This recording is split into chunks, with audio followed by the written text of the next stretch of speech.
when you have a product that's a commodity, how do you separate yourself? How do you distinguish yourself? How do you communicate that additional value that takes price out of the equation? Welcome to the Seven Figure Flipping Podcast, where we take you behind the scenes of wholesaling and house flipping businesses. The systems and automation that we discuss will help you build a real business instead of another job for yourself. From beginners to those doing hundreds of thousands a year, we go deep into the details and strategies that are working today. And now your host, Bill Allen. Hey everybody, welcome to the Seven Figure Flipping Podcast. This is Bill Allen, and I'm incredibly excited about my guest on the show today. I've been trying to get this author on the show for a while. He has influenced me. He's influenced a lot of you that are in the mastermind group, and if you've read some of his books, I know that he's influenced you for sure. So when I was getting going in this business about 5 or 6 years ago, I was just getting started. And even before I was flipping a house a year, I had some rental properties. I was trying to understand real estate and get into it. And I was investing in the stock market. And then what happened was I got married. We had our first son, and I said, I got to figure out how to support more people than just me. And I was pretty selfish at that time when I was single, and I was just doing whatever I wanted. And I was, all the money that I made was basically just going towards my retirement or back to me. I was saving a ton of money, but I feel like I was pretty selfish at that time. And then when I got married to Lucy, I realized that I have to support two people with one income, and I want to be financially free early in life. And then when we had our first son, same thing. I was constantly now saying, okay, it's not about me. It's not about me anymore. So really trying to figure out how to do that in the real estate world. And I was super cheap. I thrifty. People called me, Lucy used to call me tight, is what they say in the UK a lot. So I had a library card, and I would go down to the library and I would get books out on personal development, mindset, and then on real estate. I started studying real estate, and I wouldn't even buy the book. I would just go down to the library, and I still have my library card, and I still can get books on Audible free from the library and things like that. But I remember picking this book up, and this book is called The Go-Giver, and the author's name is Bob Burg. And today I'm going to talk to Bob about the 5 laws inside of this book and what this book meant to him and how he wrote it, where the idea came from, and things like that. But for me, it really changed a lot of things for me, the way that I thought about value and the way that I thought about money. And what I realized was if I give more in value than I receive in payment, then everything that I do is going to change. And it has to be a win-win. When we started working with these sellers and making low offers, I couldn't wrap my mind around that. But this book really helped me push in that direction. I've been trying to get Bob on the podcast for a while, and he graciously accepted recently. So I'm really excited to bring him on with you guys, and selfishly for me, because I want to hear what he has to say, and I want to hear some of the laws and dig a little bit deeper in them, and also give the relation to real estate that we do. So without further ado, I want to introduce Bob, but I'm really, really excited about this interview, and I hope you guys are as well. We're going to share, I don't know where we're going to go, but I'm really excited to dig into a lot of the things from this book and some of the things that I pulled out that I'm currently working on. So Bob Burg is a sought-after speaker at company leadership and sales conferences, sharing the platform with everyone from today's business leaders and broadcast personalities to even a former U.S. president. Bob is the author of numerous books on sales, marketing, and influence, with total book sales of well over 1 million copies. And his book, The Go-Giver, co-authored with John David Mann, has sold over 925,000 copies on its way to 1 million, and it's been translated into 28 languages. His and John's newest parable is The Go-Giver. In the Go-Giver series is the Go-Giver Influencer. Bob is an advocate, supporter, and defender of the free enterprise, believing the amount of money one makes is directly proportional to how many people they serve. His belief is that the amount of money one makes is directly proportional to how many people they serve. This is huge. He's also the unapologetic animal fanatic and is a past member of the board of directors of Furry Friends Adoption Clinic and Ranch in his hometown of Jupiter, Florida. So without further ado, guys, I want to bring on the one and only Bob Burg, author of The Go-Giver. I can't wait for this one, guys. Hey, Bob, welcome to the show. Thank you so much for being here. This has really been an honor to bring you onto the show. As you know, in the introduction that I talked about, we give your book, The Go-Giver, to all of our new members that come into the mastermind group, and really bringing you onto the show has been a real honor for me. And this is going to be really exciting these next few minutes that we spend together on the podcast. So thank you so much for being here. Bill, the honor is mine. Thank you for having me. I appreciate what you're doing, and thank you for your kind words. That means a lot to me. Yeah. I'd like to start out with kind of where did this concept and really to kind of just spend some time maybe digging into the Go Giver book, because some of the people that are listening to the podcast may not have read it before.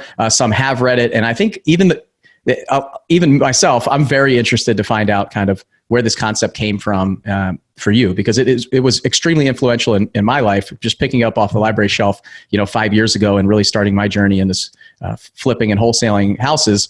It just changed the way that I think. So I'm interested to hear that. Oh, thank you.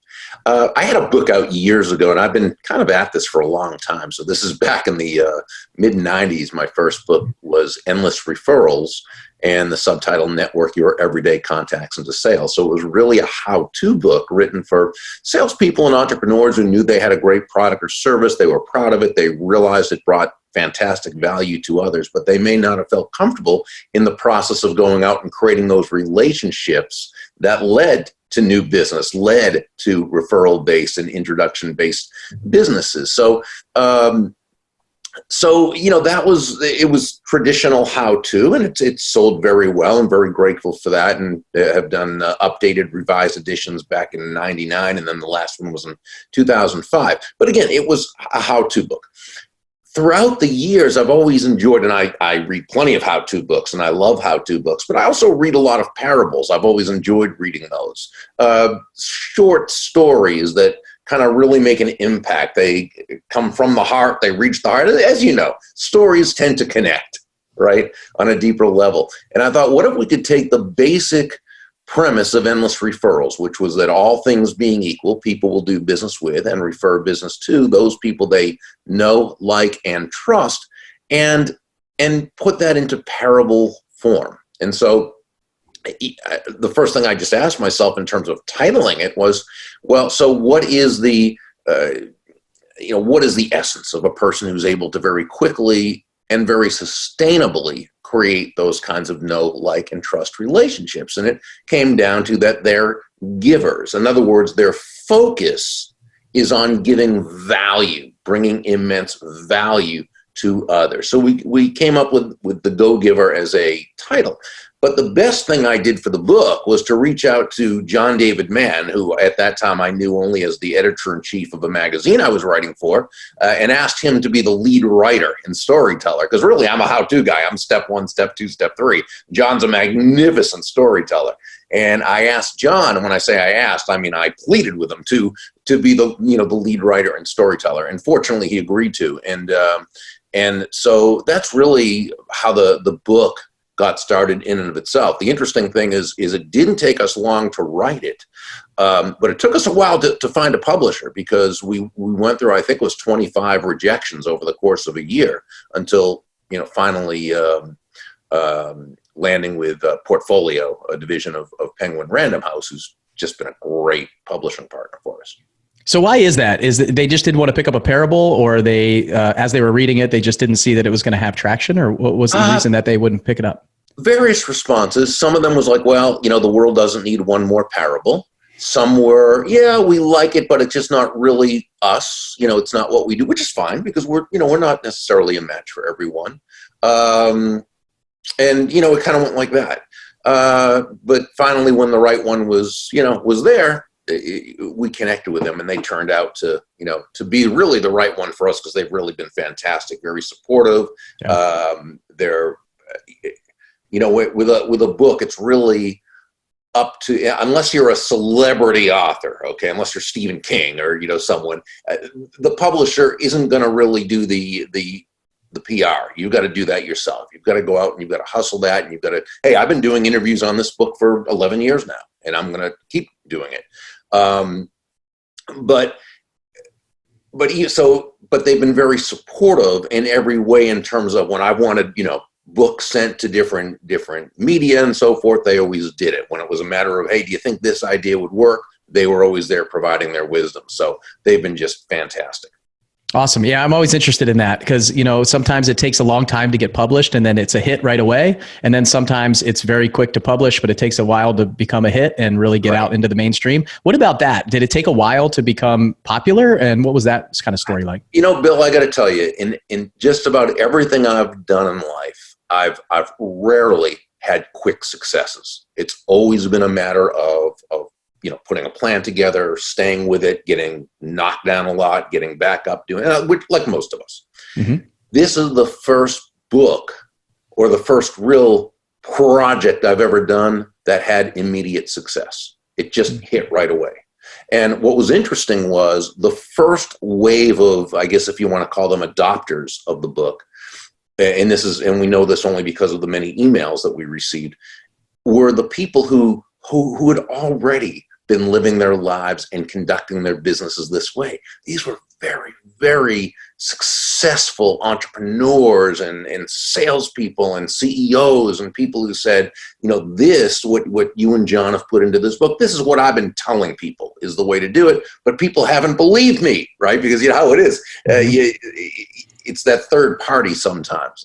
So they were ordering hundreds of books, thousands of books. We had a couple companies get 15,000 books to spread throughout their company. We loved it, right? But these are the people who were already doing this long before the book came out. They certainly didn't learn any of it from John and me, and none of these principles are particularly new anyway, right? There's nothing really new under the sun. I remember what Jim Rohn used to say, beware the person who comes promising new fundamentals, right? Because, And so now the second wave, though, were the people who received the book from someone like that, or were told about it from someone like that, or read about it from someone like that. Then they got the book and it was like, wow, we didn't know you could really do business this way and be successful and so forth and all those things. So that, and then it's been a combination of word of mouth and, again, we constantly promote and we keep the engine running, but it's really been great people like yourself who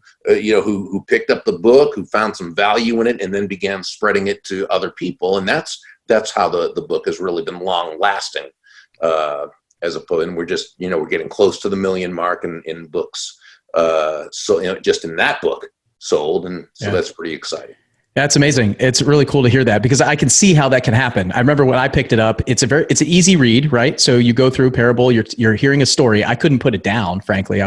It just was something that just, you wanted to see what was going to happen next. And then you get through the book and it's just, you're right. It's those principles that are already in you that are just now being laid out and structured in a law of 5 and saying, okay, now I can, take this and move forward with it and be more intentional about doing it and really think about that. And for those that I give it to, they immediately say, hey, thank you. Some people that are going, wow, I need to live my life a little bit more like this. And I see the value in it. And then the other thing for me is it's not a book that I recommend people just read one time. I'll read this book every year because it's a reminder every single year to the way that I do books, and I talk about it on the podcast a lot, is I'll read an Audible book now. So I'll buy the Audible book, I'll read it really fast, usually 2 times speed or 1.5 times speed. And then what I'll do is if it's one of my favorites, I'll buy it and I'll put it on the shelf. Mm-hmm. And so the books that are on my shelf are like my VIP list. And then I have a huge list in my Audible collection. I see you have like thousands of books behind you, which is amazing. And so then what I'll do is I'll go back to those books pretty much every year. And those are my fundamentals, my foundation, and I'll read those. So yours is an early on in the beginning of every year, I sit down and I'll plan my year. And The Go-Giver is one that I pick up every year and make sure that I remind myself. It's like probably one of 5 that I'll reread every year in the beginning of the year. So that is a great compliment. Well, hey, I appreciate you writing it because this is the legacies that we leave behind, right? And this is the stuff that we're trying to do is put out the content and impact other people, which is exactly what you talk about in the book. Is if you can, give to others and make those kind of impacts, then it's going to come back to you, right? So why don't we jump into those kind of laws that you talk about in the book and just quickly kind of run through them. So those the folks who haven't listened or haven't read the book that are listening. Can understand a little bit of what it's about. And then those who have, it's just a reminder for them and maybe their annual reminder that they need to pick that book up again and read it. Yeah. So the laws themselves are the laws of value, compensation, influence, authenticity, and receptivity. Law number one, the law of value, that's really the foundational law. And this says that your true worth, in the business sense, of course, your true worth is determined by how much more you give in value than you take in payment. Now, when you first hear that, it's a little counterintuitive. Give more in value than I take in payment? How am I supposed to survive in my business, never mind thrive? Kind of sounds like a recipe for bankruptcy, right? Give more in value than I take in payment, until we understand the difference between price and value. Price is a dollar figure. It's a dollar amount. It's finite. It simply is what it is. Value, on the other hand, is the relative worth or desirability of a thing, of something, to the end user or beholder. In other words, what is it about this thing, this product, service, concept, idea, what have you, that brings so much worth to another human being that they will willingly exchange their money for this and be very glad they did, while you make a very healthy profit. So, let's say we look at one of the characters in the book, Ernesto Iafrate, who had Iafrate's Italian Cafe, a restaurant, a very high-end restaurant. So, you go in there and you're going to probably pay a pretty penny for, what you're having. But, when you think about it, the way you were greeted at the door and how good they made you feel and how important they made you feel, and the way you were escorted to the table, and the way the wait team introduced themselves and came over and took care of you, and the ambiance and the way the food tasted, and the presentation, and how just everything about it was just so perfect. So you may have paid 100, 150, whatever it is for the bill, but you came away feeling like $1 million, right? You received more in value than what you paid. Now, Ernesto Iafrate, the owner, though, made a very healthy profit. Why? Because his cost of goods sold, the food, the staff, keeping the restaurant open, the whole thing, obviously cost him a lot less than what he charges for it. And it's like with any product or service, the key is the experience that person has. And what's important in today's day is that, technology has really leveled off the playing field. And so most products and services are pretty similar. And so with that in mind, what keeps, and hey, let's face it, if a prospective customer or client cannot distinguish between any two or more products or services, it's always going to come down to who has the lowest price. I mean, that's just human nature. So what happens is we need to, and unless your last name is Walmart, right, trying to make low price, your unique selling proposition is not a good way to do business. It's not productive. It's not profitable. It's not sustainable, right? When you sell on low price, you're a commodity. When you sell on high value, you're a resource. And so the key is, so how do you, when you have a product that's a commodity, how do you separate yourself? How do you distinguish yourself? How do you communicate that additional value, right, that takes price out of the equation? And the good news is there are probably dozens, if not hundreds, of ways to communicate that additional value, but they tend to come down to 5 what we call elements of value.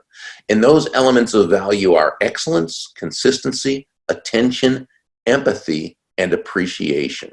And to the degree that you're able to communicate one or more, hopefully all 5 of those at every single touch point, that's the degree that you take both price and your competition out of the picture. You become a value-based salesperson or entrepreneur. And that's really law number 1. I can take less time for the others. It's okay. I think we should just dive in this real quick and give I'll give the comparison to what we do in real estate quickly. Sure. Because for this one, this is huge. We show up and we're cash buyers, right? And for us, we have to buy a house at a deeply discounted rate in order to profit, to make money. We have to fix it up. We have to add and force appreciation, add value to this property to make profit.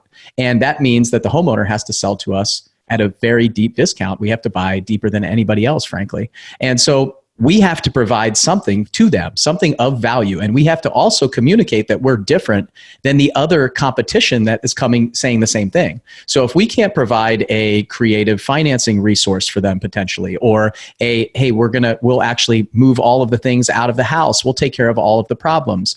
We have a reputation online that talks about who we are and that what we're doing in the community, things like that. It's really important that we can provide value and they see value. Otherwise, like you said, it's going to be a race to the bottom on price.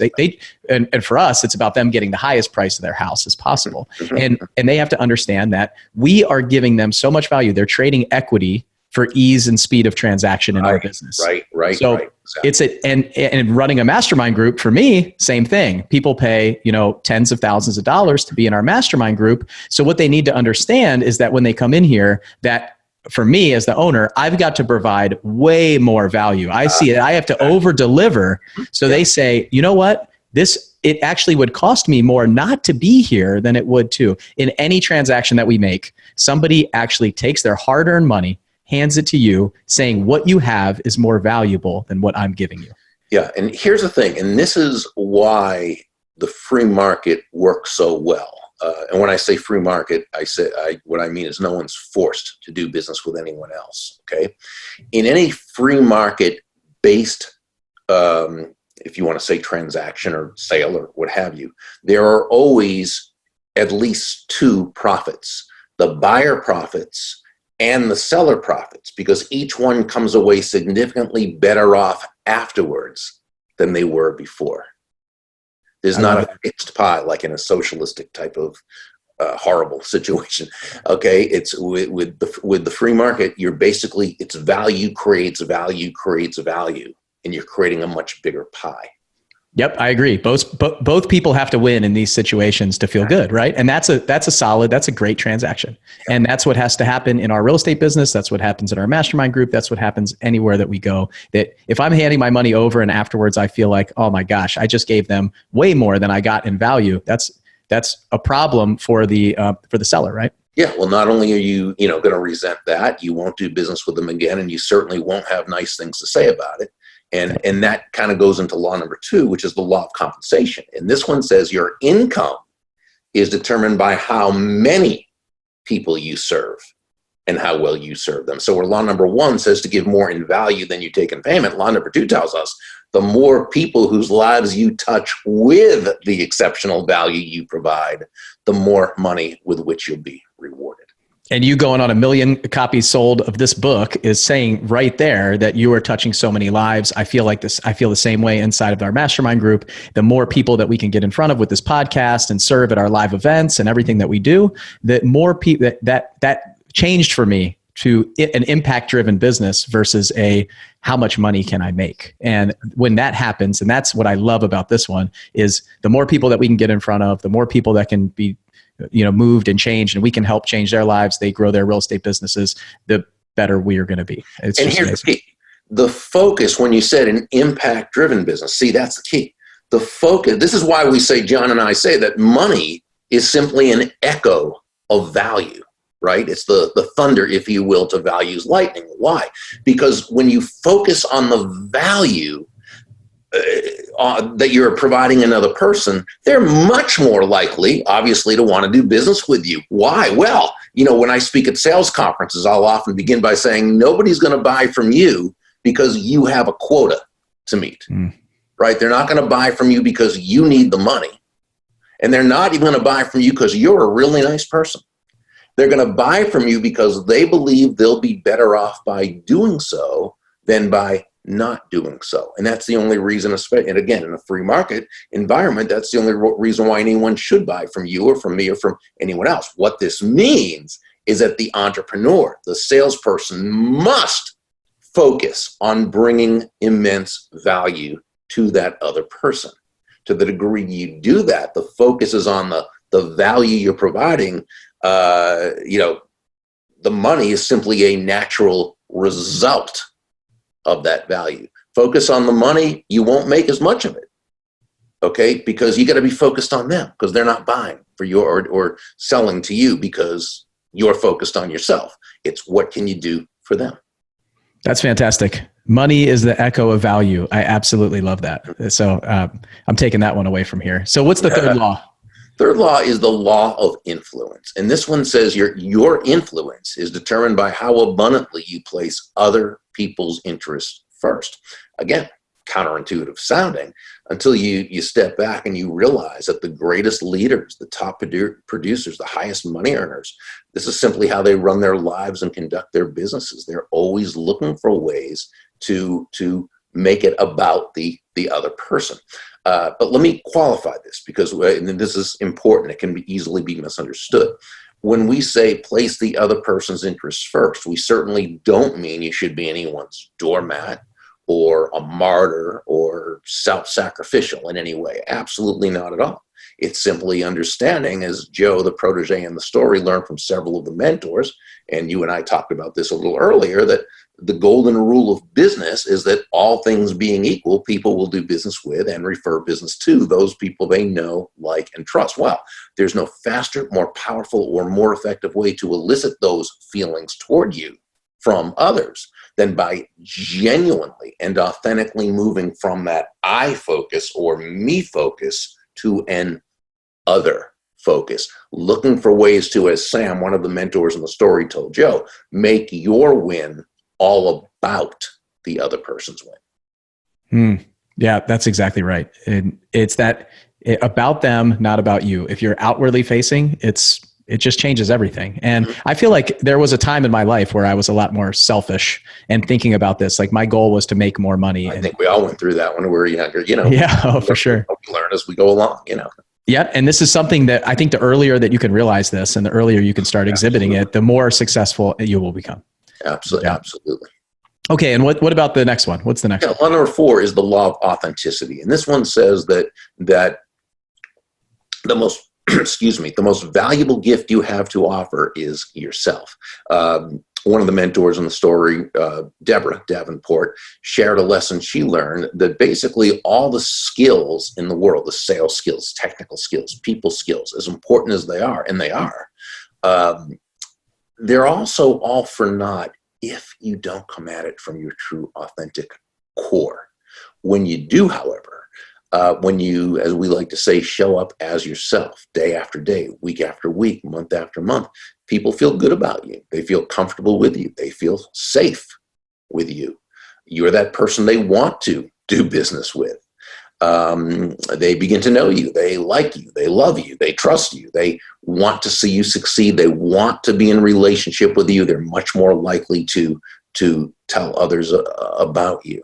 So it's important, though, in showing up authentically that we see a lot of times people, when they don't show up authentically, it's not because they have ill intent or they're trying to be, trying to rip someone off or there's all sorts of people out there, but that's not what we're talking about. Really, when most of the time when people don't show up authentically, it's because they really don't have the self-confidence to do so. And it's difficult to show up authentically when you don't feel you have anything worthy of showing up authentically for. So I think we have to understand that we all have strengths, we all have weaknesses, and we need to certainly with our weaknesses know which ones we can ignore when they're just not important, which ones need to be mitigated, meaning they need to be watched, and ones that need to be actually changed into strengths. Because if and authenticity should never be used as an excuse to not grow where you need to. It's sort of like the person saying, well, I have anger issues and I yell at people a lot. And if I were to do any different, that wouldn't be authentic of me. That's malarkey. That's baloney. It simply means that person has an authentic problem that he needs to work on and improve upon so that he can be a better, more effective, authentic version of himself. Okay, so, but we also need to know what our strengths are, and we all have those strengths. That's why mastermind groups are so great, because you've got other people coming together who care about you. At the same time, they're not so emotionally involved with you that they can't really see. Because what happens is, as human beings, we're so emotionally involved with ourselves that we can't necessarily know what our strengths are. We don't necessarily see them. We see the world simply from our eyes, and lots of it, we might have a certain strength, but we assume that everybody can do that. Why? Well, because we can. Everyone can, right? And so that's why mastermind groups, coaches such as yourself, people are so important, because it is very valuable to be able to really understand, that intrinsic value you bring to the table, but also that market value, that combination of strengths, traits, talents, and characteristics that allow you to bring value to the marketplace in a way that will lead to your being financially rewarded. As I listen to you speak here on the authenticity side, there's two things that come to mind. The first one is that I'm listening to you talk and I'm thinking about my personal life a lot more than I am my business life. And some of these things where you see you think something of yourself, but somebody else sees something different. I feel like that's a perfect relationship conversation, because in our life with our spouses, as I always feel we're very different people, my wife and myself. And what I see a lot of times is I'm coming from the angle where I look at things through my lens. And really, you said something about kind of like this confidence side, or you're kind of struggling with some of these things to actually realize that they are weaknesses of yours. And so for me, that's something that I know I really need to work on in my relationship right now. And then on the business side, it's so easy to be authentic today with social media and all these other things that are going on. And we're just putting something out there that is not really what's going on. So sharing your struggles and sharing your failures and your losses and all of these things, a lot of times people will just push that stuff down and only share the wins and how everything's going great. And when in reality, if you start sharing some of that authenticity, and I'm speaking a little bit more from the mastermind group side, what we see is when people are vulnerable, when people say, hey, I'm struggling, hey, I need some help, and they're openly, outwardly like giving that, they're being authentic, not just saying, oh, business is great, everything's fine. Oh man, we're killing it over here. This is working really well. And what I've seen lately over the past year or so is really being vulnerable and authentic has changed their businesses for the better, because they're saying, hey, I'm actually really struggling here. And they're not waiting too long until it's 6 months later and they've been losing money to actually raise their hand and say, I need some help. So, and the same thing goes for Facebook and Instagram and all the social media. Everybody is, spending 2 hours to make themselves look like they just woke up in the morning for the first time. And so it's very easy to fall. Exactly, to fall into that. So really be true and authentic in your business and with your employees and your staff and all of these things. Like you guys heard me at Flip Hacking Live stand up on stage and share a lot of my struggles. And that was me. It's exactly who I am. We're not perfect. Even though the owner of the mastermind group, we aren't perfect. We make mistakes on a regular basis. And things will happen. Things will move forward. Working on that. So I love this one. This is even listening to you go through these, it's bringing things out that that maybe I didn't pick up from the book and stuff like that. So let's do the final one, because I know we're limited on time. Well, that's good. Law number 5 is the law of receptivity, which says the key to effective giving is to stay open to receiving. Now, if law number 1, the law of value, is the foundational principle, law number 5 is sort of the one that brings it home, because you can give and again, we're trying to bringing value, and you can do, oh, that's great. But if you're not willing to allow yourself to receive, it shuts down the flow. It doesn't help anyone. It doesn't help you. It doesn't help them. It's sort of like breathing out and breathing in, right? You can't just breathe out. That's what we did near the end of the story when Pindar, the main mentor, asked Joe to breathe out and continue to hold that breath. Well, you can only do that for so long without having to breathe in, because that's being human, right? We breathe out, we breathe in. Same thing in the animal kingdom. We breathe out, we breathe in. We breathe out carbon dioxide, we breathe in oxygen. We breathe out, which is giving. We breathe in, which is receiving. And despite the messages that we receive from the world around us, and about prosperity, about money, about wealth,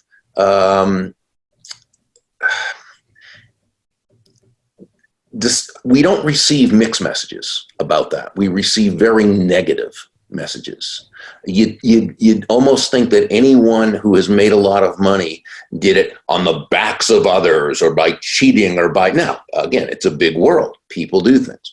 But again, to the degree that and I guarantee you, everyone watching this, listening to this, you and we operate in a free market environment where no one is forced to buy from us, as we were talking about earlier, right? So in order for you to get very, very wealthy, you have got to bring exceptional value to the lives of many, many people, placing their interests first, showing up authentically, but then you also have to allow yourself to receive. Now, here's the thing.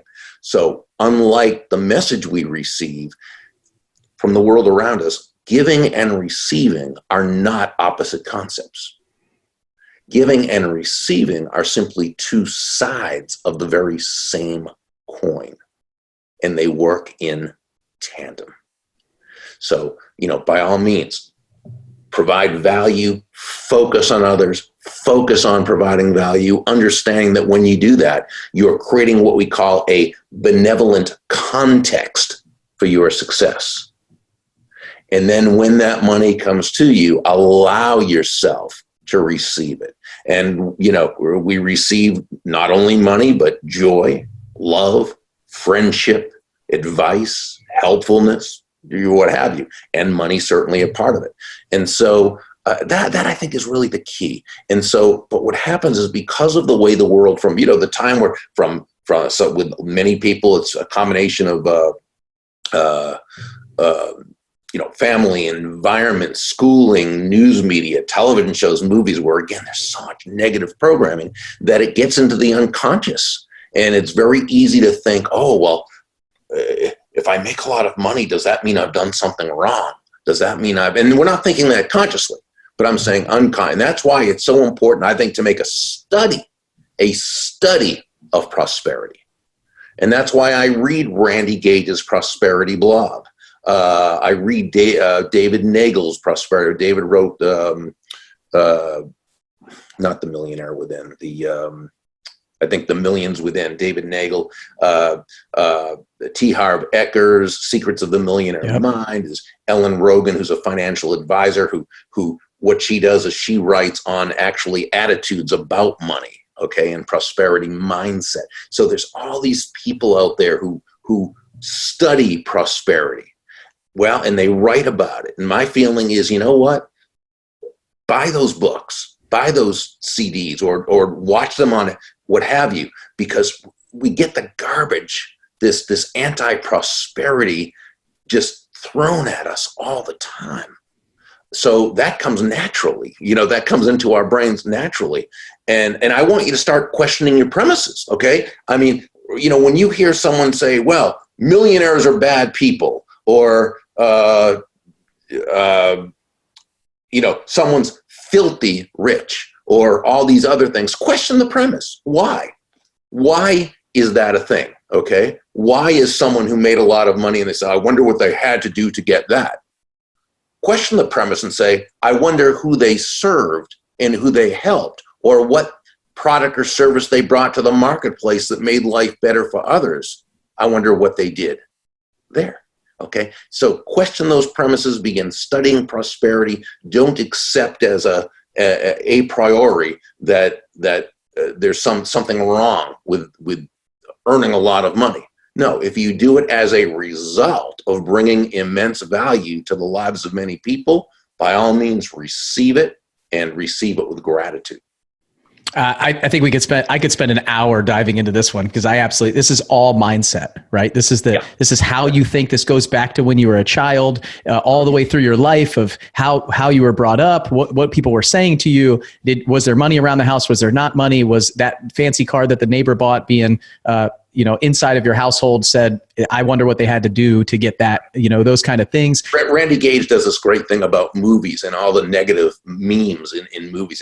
He has some great vignettes about this. But one of the things he said, just really quickly, and this to me is very telling. The first Spider-Man movie years ago, Uncle Ben and Peter are sitting there talking, and Peter asked something, why they're so poor, or whatever. I can't remember what he said, but Ben's answer was, well, Peter, we may not be rich, but at least we're honest. What a horrible thing for a child to watch and see. And this happens, by the way, all the time. so yeah, we could talk about this for hours. I know. And I'll be the first one to say that I turned off the news years ago because I was just pouring negativity. All I saw was negative, negative, negative. And I said, you know what? I just can't be around that. I'm going to fill my life with positive energy. I'm going to look for success. I'm going to study success. I'm going to figure out how to be that successful person. And, it's amazing to see the change of what you put in to what the result is that comes out. You mentioned sending and receiving messages. It's interesting because in the Navy, in the military, the definition that we have of communication is properly sending and receiving a message. It's not just sending the message. You also have to, it has to be properly received. Otherwise, we're not communicating. Right. So, I heard something a while ago, and when I read this book, I thought about compliments because you talk about that a bit. And for me, years ago, I really struggled to accept a compliment. It's really hard for some reason for me to accept a compliment because I just want to say, oh, it's no problem. It was no big deal, and to say you're welcome was something that almost wasn't in my vocabulary. And I heard somebody say once, there was a time in his life where he needed a compliment. And then there was a time in his life where he was able to receive a compliment even when he didn't need one. And for me, that was huge. I said, you know what? That is the idea of that is exactly kind of where I was. Like I needed a compliment. I didn't, it's just an interesting concept. Like, are you able to receive a compliment even when you don't need one? Yeah. And let me just hit on that for a second, because you bring up a very important point. Receptivity, like any other muscle, needs to be developed. And just like you don't start out lifting 300 pounds, you start out with 5 pounds and then you work your way up to 20 and 50 and right. Mm-hmm. It's the same with this. If receptivity, if you feel it's an issue with you, aside from really looking into why it is, and again, beginning to study prosperity, because when you study these prosperity masters, you'll learn about start small. Start with accepting compliments. When someone compliments you, when you feel yourself about to go, oh, no, just instead say, thank you. That's it. Just thank you. I appreciate that. Or thank you. I'm very grateful. Boom. Let yourself and start building on your small successes. It might be the person who offers to buy your coffee, and usually you won't allow anybody to ever do that. Instead, you just say, oh, thank you. That's very kind. Boom. So start building those receptivity muscles little by little, building on your small successes. Yeah. And I think the beginning, it just starts in identifying those things that you need to work on, right? That's the first step. That's always the most important thing. We've got to be able to see that it's an issue, because if we don't understand there's an issue, obviously we're not going to work on it. Why would we work on something that isn't an issue? Yep. And it goes back to that law of authenticity. You can keep going back to these places to really understand these 5 laws are so powerful in what we're doing. And when we really just break it down and diagnose what's happening in our life, in our business, our personal life, financial life, it's all there. So, I want to ask the listeners before we kind of wrap up. It's just going back through these. I was kind of taking notes as you were talking, Bob, and I really love this. Just asking you guys is sit down and really take a look at what's happening in your life and your business. So are you adding more value? So ask yourself that. Are you adding more value? How many people have you helped? Are you focused on others, or are you focused on yourself? Are you being authentic? And then how do you take a compliment? So after we finish up here, I'm going to take a hard look at everything that I do in my personal life and professional life. I'm going to answer these questions, and I'm going to figure out how I can work on these 5 things. And I think if I can continue to progress, and I can help more people, and I can add more value, and I can focus more on others than I do on myself, and I can be as authentic as I possibly can and really diagnose what's going on, and then I can take a compliment even when I don't need one, then I know that I'm really going to be moving the needle in my life and my business, and just constantly be growing and being better, because that's it. We're never going to hit the place where we're perfect, right? But we're constantly striving to get there. So, but Bob, I'll tell you what, this was one of my favorite interviews I've ever done. I really have enjoyed, you're welcome. I really have enjoyed, I've really enjoyed this. And I think that I could definitely talk to you for hours. It's amazing to see, but, and I thought I would get just a kind of a book report from the book, and it was even more than that I got from this conversation, which and I've read the book probably 10 times. Wow. And so, and I wanted to hold one up here, but I don't have one because I gave my last one away last week. So I usually have a stack of them because we send them out to everybody, but that we had some people join and they're all gone. So I don't even have one right now. So I'm going right after this to buy them. And I hope all of our audience and listeners do the same thing. So how can people, if they want some more kind of Bob Burg, they want some more of the books, how can they find like more about you? What else can they do to do that? Yeah, well, they can go to burg.com, and that's BURG.com. And when they're there, they can scroll down. It will show them where they can get chapter 1 of any of my books, so they can read that first to see if they like it. Then they can always click through to purchase if they'd like. There's also information, or if they scroll down a little more to the blog, at burg.com/blog. But I'm doing a video series. I had a video series, Endless Referrals, but now the newest video series is Influence and Success Insights. And they can go back and binge watch if they'd like, or binge listen. And we also have 2 more of our Endless Referrals, the Go Giver Way live workshops coming up in Florida. One in April late April will be Orlando, and then I think in early June is in Jupiter, Florida. So if they go to endlessreferrals.com, they can check that out and see if it's something they'd like to explore. Awesome. Well, hey, before I let you go, I just want to ask one question that I've really never asked anybody before. You have thousands of books behind you. Other than your books, what is the one book that has really kind of changed things for you? Can you narrow it down to one? Well, it's difficult because there are different books in different areas and so forth. But there's one that I'd say that should really be read by every single person. It was actually written in the 1960s, and it was never meant to be published. He was teaching his sales team at the time, but he was very much, although he's a very best-selling author in terms of numerous times on the New York Times best-selling list on economics and politics and different things. But really, he wrote this just as a sales teaching guide. And then after he died about 10 years ago, his widow found the 2 short manuscripts. One was on human nature specifically, and the other was on how human nature relates to sales. And to me, my opinion is the study of human nature is about the most important study there is, because it's from understanding that we really understand how the world works. In the book itself, he did not title this, but the person who she sold the rights to titled it The Secret of Selling Anything. It's by Harry Browne, Browne. Now, a couple of things. It was written in the 60s, so the language is a little bit 60-ish, okay? And so a little bit politically incorrect in terms of it's not he or she or him or her. It's more, okay, so I just ask people, don't be offended by that. It was just that I happen to know him personally. He was a hero of mine. He was not in any way a sexist. It's just the language of the times, and I apologize for that. Well worth the book, the principles. I actually did a blog post on this at burg.com/blog. If you look up the secret, if you in the search, you write the secret of selling need not be a secret. I think as soon as you put in the secret of selling, it will pop up. And it talks about the 3 major principles that he talks about. And I'm telling you, once you understand, and this is a book, as you can tell, I've read tons and tons and tons of times. And very few people know about this book. Very few people. I'd like everybody to know about this book.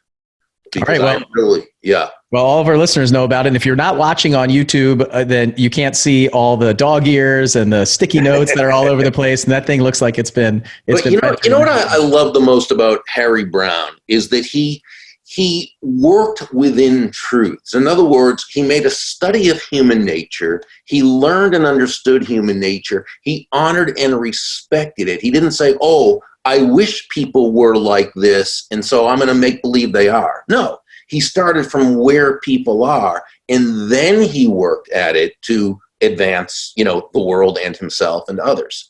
And so that, I think, is such a big differentiator with people. First, deal in truths and go from there when you understand that to now make everything, better. Yeah, that's incredible. It's not a book that I heard. I actually wrote that. I was trying to think of what book you were going to say, and I actually guessed wrong. So, I really appreciate that. I think what we'll do is we'll link that blog post of yours in the show notes too. So if people want to go to the show notes, they can see that blog post. I'll find it and link to it. So it's easy for you guys to find. And Bob, thank you so much for being on with us. I really appreciate your time. I think that this was incredibly valuable for our listeners and selfishly for me. I bring the people on that I really want to talk to. And I have a whole page of notes here that I'm going to take away from this myself. So, well, again, I take that as a great compliment, and I do just love what you're doing. It's entrepreneurship at its finest. It's serving the world. And, remember as Zig Ziglar, and you might be too young to remember Zig. I know exactly what you're going to say, but his most famous saying, which is often misquoted, which frustrates me to death because it's such a great saying. But the saying actually was, you can have everything in life you want if you'll just help enough other people get what they want. Oh. I love it. I mean, that is the premise of the Go-Giver mentality. Yeah, it really is. Right? That's it. And that's exactly what we try to do here at 7 Figure Flipping, what we try to do at Blackjack Real Estate, what I try to do in my life, and obviously what you're trying to do. And it's just amazing to be part of everybody's journey and just be that kind of guide along the way to help them out. So, Bob, thank you so much for being with us. It's really an honor and a pleasure to be able to interview you. And I wish you a lot of success in your life and business going forward too. Thank you. Likewise, my brother. Thank you. Thanks, everybody. Bye. All right, everybody. That was Bob Burg. And I'm just sitting here in my home office, studio, whatever you want to call it, just basically thinking about all of the things that we just talked about, these 5 laws from the Go-Giver. And it's just amazing to think about these questions that I asked. So are you adding more value? How many people have you helped? Are you focused on others, or are you focused inwardly on yourself? Are you being authentic in your life and your business? And then how do you take a compliment even when you don't need one? And I'm thinking about this mastermind concept and everything that we do. And in taking over this company about 8 or 9 months ago, I've really seen a big difference in a lot of what we've been doing and the response that we've gotten from the members and people that are coming in. And it's really a community that is a curated group of people that are all go-givers. I mean, we don't give this book out for, we give this book out to everybody because it's the essence and definition of who we are inside the community. And if somebody reads this when they come into the mastermind group and says, hey, this isn't me, I don't really like this, the way that this feels or what's going on, it's probably because it's not the right fit. And like Bob said in the presentation, we're not forcing anybody to do business with us. And it's my responsibility as the owner and the leader to figure out how we can add more value than we receive in payment. And that's the most important thing for me, because that second law of compensation, I want to help as many people as we possibly can. And coming off this cruise and all the things that we're doing right now and we're planning and going forward, I see this happening, and I see us being able to help and help other people's businesses and their lives reach that financial freedom and time freedom that they're looking for. So, I wanted to share some of this stuff with you, and with Atlanta coming up and basically us inviting some people to come to this event in April 17th and 18th, I really want to kind of ask this question to you is, do you have these go-givers in your life? Do you need some more? Bob talked about a mastermind group being so powerful because you're coming together, we're being authentic, we're sharing struggles and wins and shortcutting the learning curve and really speeding up time for most folks. So if you're there, if you're doing business at a high level and you don't have these people in your life and what we're talking about resonates with you, then fill out an application. Go to 7figurealtitude.com, 7figurealtitude.com, and fill out an application and see if we're the right fit for you, if we're somebody that you want to do business with. Like we talked about, we're not going to force you to do business with us. Where it's not a hard sell. We'll jump on a phone call with enrollment director Dave and see if this is something that you want to do. And we'd love to have you in Atlanta. We'd love to see if it's a fit, and we'd love to see if this is the right next step for you guys. And if we can deliver more value and add more value than we receive in payment, then I know that we're doing what we need to do.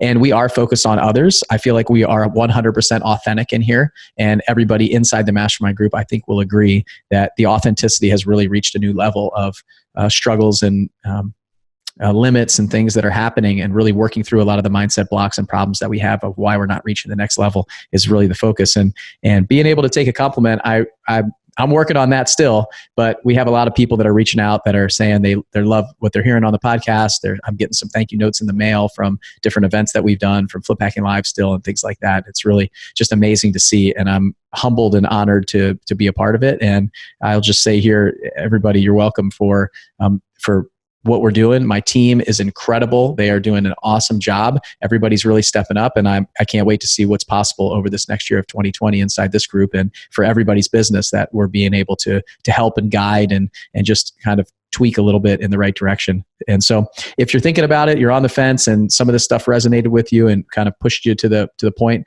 let's have a conversation. I'd really like to have you in Atlanta. I'd like to meet you. As long as our markets aren't full, then you have the opportunity to come check out the event in Atlanta. Just go to sevenfigurealtitude.com and fill out an application. We'll talk with you soon. So I look forward to that event. I look forward to seeing all of the Mastermind members and the other go-givers at that event. And I'm really excited about spending some time with you guys and digging into your business. And we're going to do some workshops, some things with my team. All my staff's going to be there. And this is kind of an insider secret event about what we're doing inside my business that we can help others, and everybody kind of sharing what they're doing to make sure that there's rising tides lift all ships, right? So hopefully you guys got a lot out of this. I hope you go and buy the Go Giver, go to the library, check it out, do whatever you need to do. But and if you've read The Go Giver, then jump into the rest of the series. Read some of the other books. The Go Giver Influencer is one that I just bought right after this interview because I didn't know that was out there, and I'm going to check that one out next. So thanks again, Bob, for being with us, and everybody out there. I hope you guys have a great day. I hope you guys have a great rest of the year, and hopefully we'll talk to you soon at the Seven Figure Flipping podcast. And you guys can go check out anything else we're doing at sevenfigureflipping.com. All right, see ya.